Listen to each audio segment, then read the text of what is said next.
Hey guys, Dark Angel here. So, it has been my understanding that a lot of police officers, lawyers, uh, are in misunderstanding as to what exactly the Commerce Clause is. And it's kind of strange that you would think that being a traffic lawyer and or a traffic officer, that the Commerce Clause would be implemented as mandatory education for every officer who is working traffic. And as you all know, and we know, traffic is commercial, transportation is commercial, and commerce is commercial, doing business or trade. We all know this. Everybody knows this. How is it that we know this, but the police do not know this, and they're the ones that govern it, regulate it, issue tickets for it, etc., etc.? Well, I'm going to take you back to one of my not much older videos where one of your past presidents was actually speaking on that should the common citizen figure out what is actually being done, will teach the courts and the police to act like they're dumb and act like they don't know what we're talking about. I'll find out what the name of that video is. I forgot what I titled it because I've posted so many, but I will find that video. You guys need to listen to this. This video is based on the hidden papers of, I do believe it's Warren G. Harding. So, but anyway, that's another story for another time. Go check that video out. Just look for the video where it sounds more like a podcast. It's actually, I'm recording it off of another channel. So yeah, look for that. And it's a young lady. She's reading the papers. So what I'm going to get into today is the Commerce Clause as written in the Constitution, pursuant to that of Article 1, Section 8, Clause 3 of the United States Constitution. Okay, and this, what you're hearing and what you're reading, as you see, I put it up here on screen so you can see it for yourself. This is coming straight out of case law, straight from the Supreme Court. Okay, so this is what, for all of you police officers who believe that you have the right to regulate everybody's mode of transportation, mode of travel, use of the highways, freeways, etc., etc. Guess what, officers? You do not. You do not have that power. You was never given that power. The only power you was ever given was to regulate your commerce. Per the Supreme Court, written cases, it's law. So you guys better get your information right, because there's going to be a lot of you officers, especially you tyrants who got your little chest blowed out, thinking that you're all that on these power trips. You know, when the majority of you was little kids, all you was bullied. So you figured you can get back at people by becoming somebody with a little bit of authority. But always keep this one thing in mind as well. Never has a servant ever had power over his king. So remember that. Yeah, Dark Angel is a king. Always will be a king. Always has been a king. I don't have a license. I travel. And I wait and pray for the day you guys pull me over. I've been doing it for 30 years and I've never been pulled over except for 4 times. And I've beaten all those cases. So, with ease. It wasn't complicated. It was very easy to do. So, with that being said, I also just want you to know that what you are seeing here on this screen is 100%. So, if you never heard of the Cornell Law School, look them up. Okay? That's what they do. They teach law. This was handed to me by them. So, yeah. And always remember, officers, and even you lawyers who act like you don't know what the hell's going on, ignorance of the law is no excuse. So, the Commerce Clause refers to Article 1, Section 8, Clause 3 of the U.S. Constitution, which gives Congress the power to regulate commerce with foreign nations and among the several states and with the Indian tribes. Congress has often used the Commerce Clause to justify exercising legislative power over the activities of states and their citizens, leading to significant and ongoing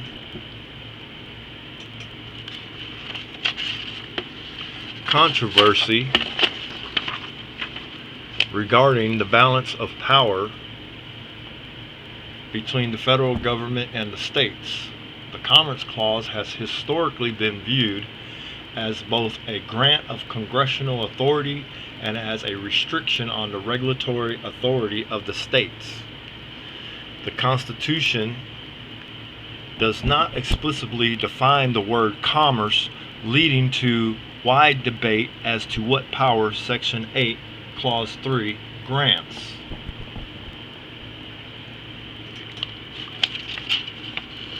Yeah, I made this one big so that everybody can read this. Anyway, back to that other page, it says law grants Congress. Some argue that it refers simply to trade or exchange, while others claim that the framers of the Constitutions intended to describe more broadly commercial and social intercourse between citizens of different states. Courts have generally taken a broad interpretation of the Commerce Clause for much of the United States history. In 1824's Gibson's versus Ogden, the Supreme Court held that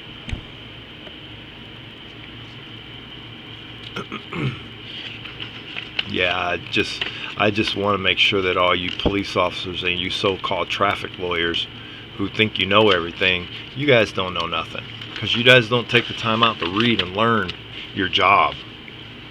Interstate activity could be regulated under the Commerce Clause, provided that the activity is part of a larger interstate commercial scheme. In 1905, Swift and Company versus United States, the Supreme Court held that Congress had the authority to regulate local commerce as long as that activity could become part of a continuous current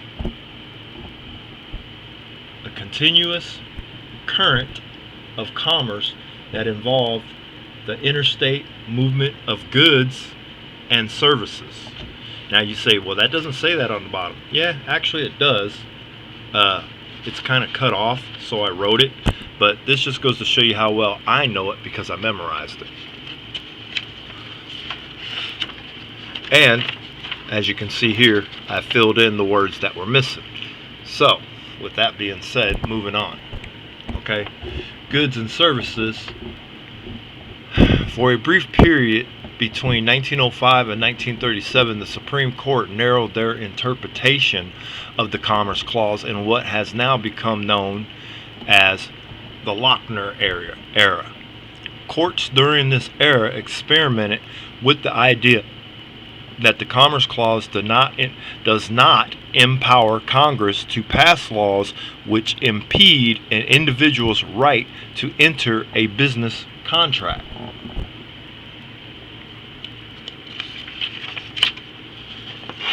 However,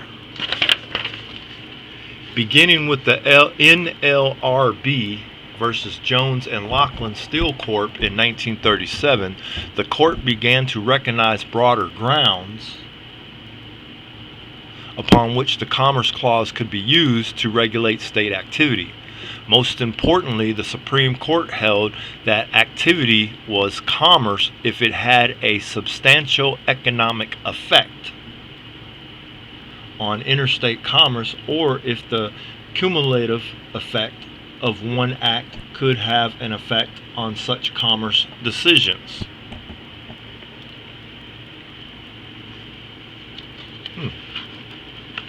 Well. Guess you guys see now, but that's not even the good part. The good parts of the case are coming up. Of the cases are coming up. Okay? Such as NLRB versus Jones, United States versus Darby, Wickard versus Filburn, demonstrated the court's newfound willingness to give an unequivocally broad interpretation of the Commerce Clause from the NLRB decision in 1937 until 1995. The Supreme Court did not invalidate a single law on the basis of overstepping the Commerce Clause's grant of power. In the United States versus Lopez, 1995, standing law, by the way, the Supreme Court attempted to curtail Congress's broad legislative mandate under the Commerce Clause by returning to a more conservative interpretation of the clause. In Lopez, the defendant was charged with carrying a handgun to school in violation of the federal gun-free zone. The Gun-Free School Zones Act of 1990. The defendant argued that the federal government had no authority to regulate firearms in local schools, while the government claimed that this fell under the Commerce Clause on grounds that possession of a firearm in a school zone would lead to a violent crime, thereby affecting general economic conditions. Well, I'm gonna elaborate right here on this right here. See, this is what's wrong with the people right here. Okay, the government claimed that this fell under the Commerce Clause on grounds that possession of a firearm in a school zone would lead to violent crime. Okay, see, this is how they duke you into believing that violent crime would occur should there be a firearm within the school zone, because they say it and they believe that that's, the word. What we say is law. No, this can go one of two ways. Firearm in a school zone would lead to violent crime and or eliminate a violent act from occurring. See what I'm saying? See what I've done there? Because that can actually be slashed here and added what I just said and prevent violent crimes from occurring. See? They made this to where this is the reason why they came up and regulated your gun rights, your Second Amendment rights to carry. They regulated it, and what the government needs to know is this is unconstitutional based on the fact that regardless of your so-called policy that you put in place, look at all the mass shootings that's gone on in schools. It didn't stop anything. It didn't change anything. And if in fact you do actually catch the perpetrator who committed a violent crime by committing a mass shooting, which 9 times out of 10 they do not. They either get rid of themselves, commit suicide, and or death by officer. Very rarely do they actually take into custody the suspect. Very rare. And I can get into another reason as to why that is, but this is not about that. Okay, so, but yeah, I want y'all to keep that in mind, that because they say that carrying guns to school creates a violent crime, that's not true. That's just like the courts and the prosecution saying driving without a license, causes concerned health, safety issues, etc., etc. Well, if you really want to look at that in the perspective of how does that license, that little card, better your safety, and how does it better your health, I'd have to say, well, I've never seen one of those plastic cards get up off of a desk or jump out of someone's pocket and do any of that, because it doesn't do anything. So there's that. But Anyway, thereby affecting general economic conditions, the Supreme Court rejected the government's argument. And that's a good thing, because the Supreme Court did the right thing by rejecting this argument. The Supreme Court rejected the government's argument, holding that Congress only has, here you go, officers, police officers, lawyers.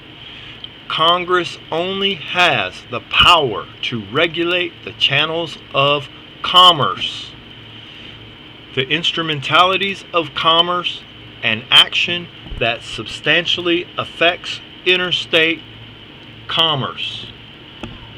That's all the authority you've ever been given. Right there. That's all the authority you've ever been given. Oh, and by the way, that law has never changed. Okay?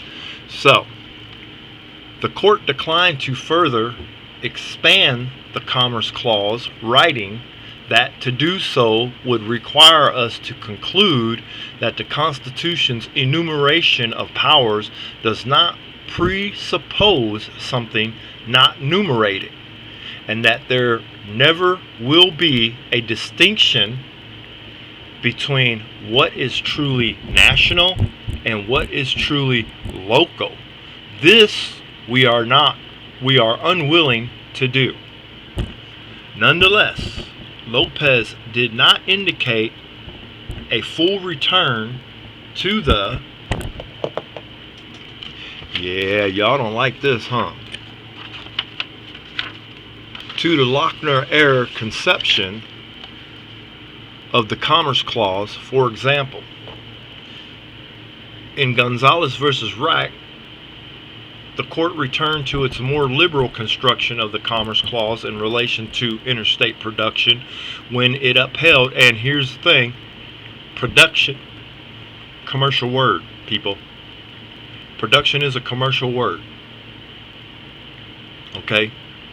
When it upheld federal regulation, commercial, of interstate marijuana production. In 2012, the Supreme Court again addressed Commerce Clause in NFIB versus Sebelius. In Sebelius, the court addressed the individual mandate in the Affordable Care Act, which required uninsured individuals to secure health insurance or pay a monetary penalty in an attempt to stabilize the health insurance market. And I'm gonna elaborate on that, because I'm going to give you facts. Okay, this act that they're talking about, the Affordable Care Act, that occurred in and around Obama's administration. And at one time, they made it very clear that if you do not buy health insurance, that you will be penalized. See, that's not constitutional. You can't force someone to buy something that they don't want or cannot afford. You can't do it. That's unconstitutional. So you're forcing me to go into a contract, and you can't force contracts on people. Simple as that. You know. And that actually, because of the fact that it is unconstitutional, okay, it becomes dictatorship. As you can see, as I wrote here on the side notes, during Obama's administration, this act became a dictatorship, not a constitutional act, which is true, because you're forcing someone to help stabilize a market, attempt to stabilize the health insurance market, based on one fact. Obviously, no one was buying health insurance, so therefore the market in the health insurance industry took a hit. So now they're telling you, because of our health market having taken a big hit, because no one's purchasing, we're going to make you purchase it. See what I'm saying? So it's not me, not my opinion, it's what's written in the law. It's right there in front of you, and that's common sense that tells you that that's what that says. Congress Focusing on Lopez's requirement that Congress regulate only commercial activity, the court held that the individual mandate could not be enacted under the Commerce Clause. The court stated that requiring the purchase of health insurance under the ACA was not the regulation of commercial activity so much as inactivity, and was accordingly impermissible under the Commerce Clause. Nonetheless, the individual mandate was allowed to stand because it could reasonably be characterized as a tax. While most discussion surrounding the Commerce Clause revolves around the federal government, and I wish I had a remote camera, that way I could just sit here with the remote and do this. It indirectly also affects state governments through what's known as the Dormant Commerce Clause. Now, as you can see what they did there, the Dormant Commerce Clause, which is not in the Constitution. Okay? So, you know, the government's always going to find a way to try to make something to cancel something else. They're always going to do that. That's just part of their business. The Dormant Commerce Clause refers to the prohibition implicit in the Commerce Clause against states passing legislation that discriminates against or excessively burdens interstate commerce. Of particular importance is the prevention of protectionist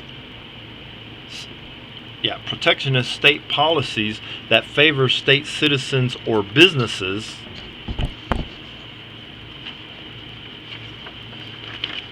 at the expense of non-citizens conducting business within that state. For example, in Westland Creamery Inc. versus Healy, the Supreme Court struck down a Massachusetts state tax on milk products because the tax impeded interstate commercial activity by discriminating against non-Massachusetts citizens and businesses. Last updated in July of 2022 by the WEX definitions team. Now, if you know anything about WEX law, you know that WEX law is just like Black's Law Dictionary. WEX law is one of the greater dictionaries that they use in accordance with Black's Law Dictionary. So, you know, if you know anything about those law dictionaries, then you know that pretty much, well, everything that's entered into those dictionaries is not. One thing you have to understand is the definitions founded in Black's Law Dictionary, WEX Law Dictionary, and the other law dictionary, I can't remember it off the top of my head. It's actually an older version that came out before Black's. The definitions that's founded in those covers of those books, those are not definitions that just anybody just threw in there. Okay? These are definitions that come straight from the Supreme Court justice. Now, I'm not going to say that they directly applied the words to the dictionary, but what it is when they handed their opinion, down, the words that were founded within the opinion, had been given meaning and substance.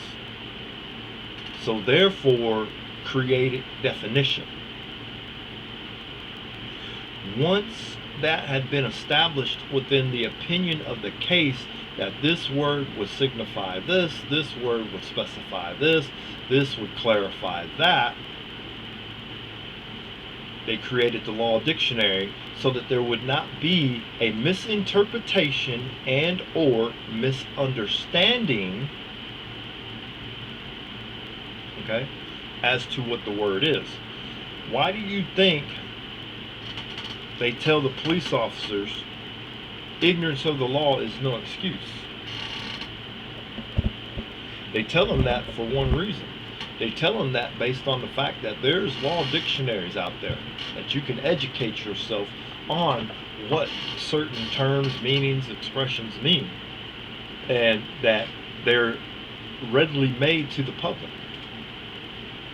So if they're readily made for the public, how come police officers don't have one in their car? Why aren't police officers issued one? When you become a truck driver, when you decide to become a truck driver, every truck driver is issued this right here. Every single thing that you see in every single case that has been handed down by the United States Supreme Court within the past, I'd say 50, 60, 70 years, maybe 100 years, is all in relation to this right here. This book. For those of you that don't know. Okay? This right here. FMCSA. Right? So if you don't know about that book, go buy you that book. And everything that you read in your cases that you keep trying to discredit us free men and women from, you'll see comes in compliance with that federal motor carrier book, which is a commercial book, by the way. When you purchase a new automobile, you're not given a manual like that. Hell, when you go take your license, you're not given a manual like that. Your license that you just registered in commerce becomes a business license. That test that you take is just to make sure that you know how. It doesn't teach you how. It asks you, do you know how to conduct these certain maneuvers? Do you know what certain signs mean? And if you don't, the book tells you. So you read the book. And you read the book, and the book tells you that this sign stands for this sign means this means that, etc., etc. None of it teaches you. You know? And none of it makes you a better driver just because you know it. Because what you might not make as a mistake one day, someone might make a mistake that same day. So, you know, when it comes to the state's argument talking about, oh, well, a license is better for public safety, that's bullshit. That is the highest line of bullshit that's ever been ever believed. As I've been telling you guys over and over again, Hitler has made it very clear and has stated that tell a lie so big that the people only can perceive it as nothing but the truth. Now, again, you have to ask yourself, do you know whether or not the individual in the automobile next to you has a license or not? No, you don't. And does it make you feel more comfortable or uncomfortable not knowing whether or not he does or don't? What difference does it make if he does or don't? That license ain't going to do a damn thing for you. It never has. The only thing, as I've always said, and I've been saying this from day one, 2.5, 3 years ago when I started doing all this, having a license only means that you're registering your business. That's all it means. It doesn't mean anything else. You're registering your business and giving the state an interest in your personal lives. Reno versus Condon made that very clear, that your information that you register with the DMV goes into a circulum that is to be distributed so that you can receive solicitations from businesses. And your information can be sold to businesses to make money, to make business. It's fact. The DPPA, people.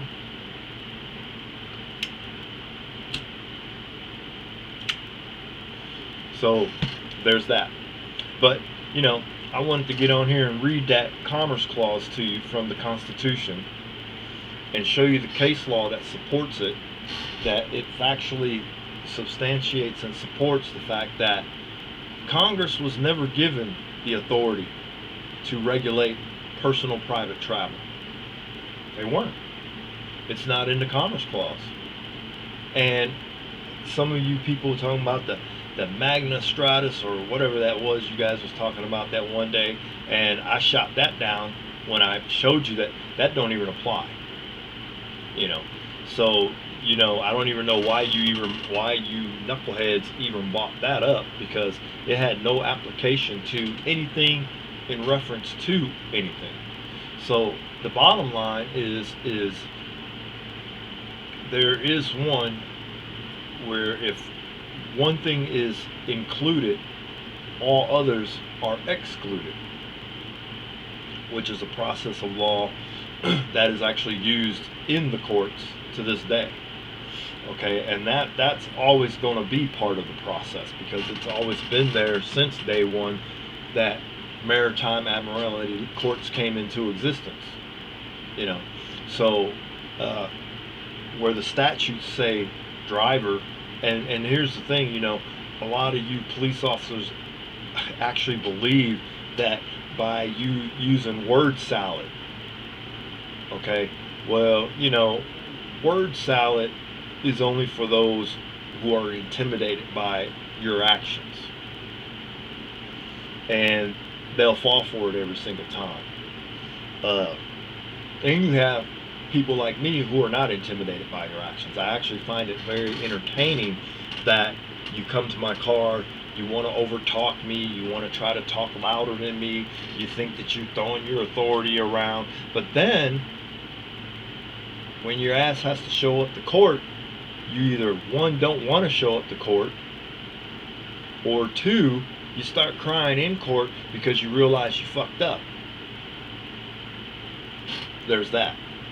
So, you know, on the side of the road, yeah, you could throw your little weight around, do what you want, but here's a little fair warning to all police officers, tyrants.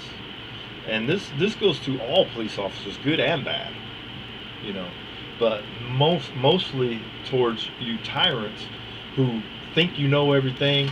I actually remember a tyrant told me, I've been out here 25 years and da da da da da, and he was throwing his weight around, and I shut him down. I told him, I said, well, you've been out here 25 years executing the wrong law because you don't know nothing about the law. And it's funny that you've been out here 25 years in this business doing your commerce, and you don't even know the law that you're supposed to be protecting, or executing, I should say, not protecting, but the law that you're supposed to be executing. You don't even know what it is. So how do you go about standing for something that you don't even know what it is? Your loyalty, you pledged your loyalty and you gave an oath to protect the Constitution, but you don't even know what the Constitution says. And that's what's funny, is these officers, they go in here, they take these oaths to do their duty, you know, and then they take an oath to protect the Constitution against foreign and domestic terrorists, when they're the actual domestic terrorists committing treason by unlawfully detaining you, unlawfully stopping you, unlawfully issuing you a ticket, traffic ticket, commercial, unlawfully incarcerating you. Now, I would say that would be constituted as warring against the Constitution, wouldn't you? It's going against your constitutional rights. So, but anyway, like I said, you know, that's neither here nor there. That's another story for another time, another argument for another time, or another video for another time. I just wanted to get on here real quick and just make this because I wanted to make sure that everybody understands the Commerce Clause, because a lot of people do not understand the Commerce Clause. The Commerce Clause has different It has more elaborate detail and it has intermediate detail as well as basic detail. However, the main address of the Commerce Clause is the fact that the Congress, the legislation, etc., and its police power were never given the authority to regulate private travel. Nowhere on its face in the Commerce Clause does it mention private individuals and or private travel. It only mentions Congress has the authority to regulate commerce. Period. Nowhere, and by the way, just in case you're wondering, no, that law has never been changed. No, that has never been amended. No, it has never been taken in front of the Supreme Court. That is the law. It is what is standing today. And that, what I read to you, was an update pursuant to 2022, last year. So that's letting you know that that law is still standing law to this day, and it's been there ever since. So therefore, you know, if an officer doesn't know what the Commerce Clause says, two things you can add to your travel packet: the definition of commerce and that actual part of the Commerce Clause, Article 1, Section 8, Clause 3 of the United States Constitution. You add that part in there as to what it says about what the legislative power gave to Congress and what they can and can't do. And you just include the part that actually specifically, I mean, it doesn't get no simpler put than what has been said in it. Okay? So basically what's been said in it is so elementary that kids can understand it. You know, it specifically says the Supreme Court rejected the government's argument holding that Congress only has the power to regulate the channels of commerce. Private travel, private individual not doing business is not commerce. Simple. It's not commerce. Because commerce means to do business or trade. And if a traffic ticket's commercial, then traffic is commercial. Which goes back to what I was telling you about the license being commercial. Because if a traffic ticket is commercial and it is actually governed by the DMV and DOLs, etc., etc., your license comes from the exact same place. Common sense, people, common sense. But, you know, I understand that common sense is not something that's taught. You know, common sense is more like a trial and error thing.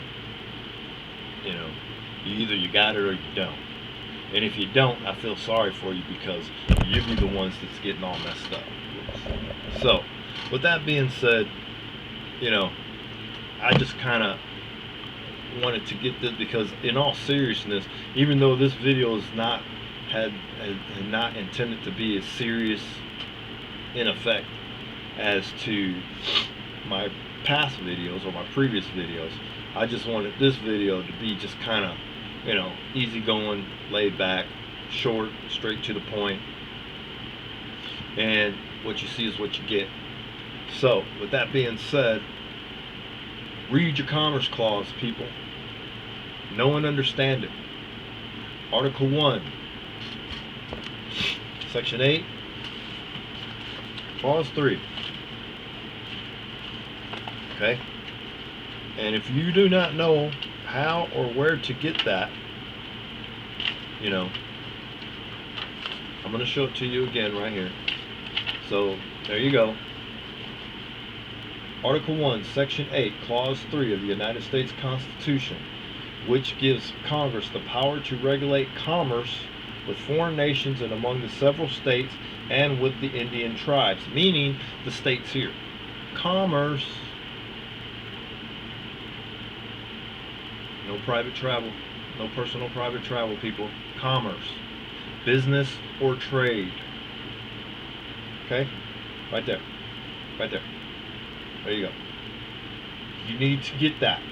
Everybody needs to know what that means. Everybody should have that in their arsenal. This right here. You have this in your arsenal.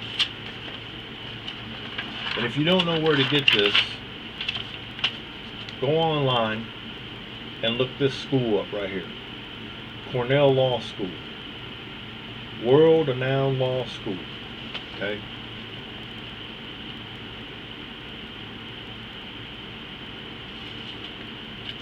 And I am looking for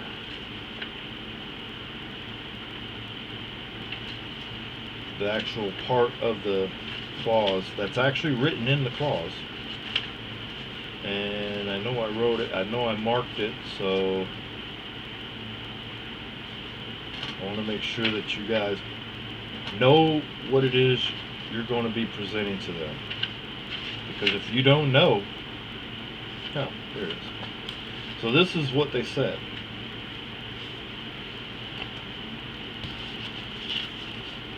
The Supreme Court rejected the government's argument holding that Congress only has the power to regulate the channels of commerce, the instrumentalities of commerce, and action that substantially affects interstate commerce. Again, commerce, business or trade. A license is commerce, people. That's one of the instrumentalities they are referring to when they say that they have the right to regulate the instrumentalities. And what they mean by that is meaning that if you don't follow the rules and regulations that are set in place to hold that license, then they have a right to suspend that license. Ooh, if you don't renew your license and you're still under contract with the state, Now, I don't know if any of that's making sense to any of you. I know for all my brothers and sisters that do know, we're always in the know. And I'm glad that you are too. So, but for those of you that don't know and are skeptic and trolls, haters, and constitutional traitors, non-believers, programmed idiots, officers and tyrants, or tyrant officers who believe they know all when they know nothing. You know, bottom line is, get you a dictionary, learn the definitions of the Supreme Court, because it's the Supreme Court that the rule of the land. And you can continue being a tyrant if you want to, but when your pension and all that gets taken away, and your qualified immunity goes out the door, don't cry. Still hold your chest out there and be a tough guy, you know. And then when you realize that your future of retirement has just come to an early close, you know, don't be mad. You know, it'll be all right. Anyway, this is Dark Angel. I just wanted to make sure that y'all knew that, because yeah, I was targeting certain people. So with that being said, deuces.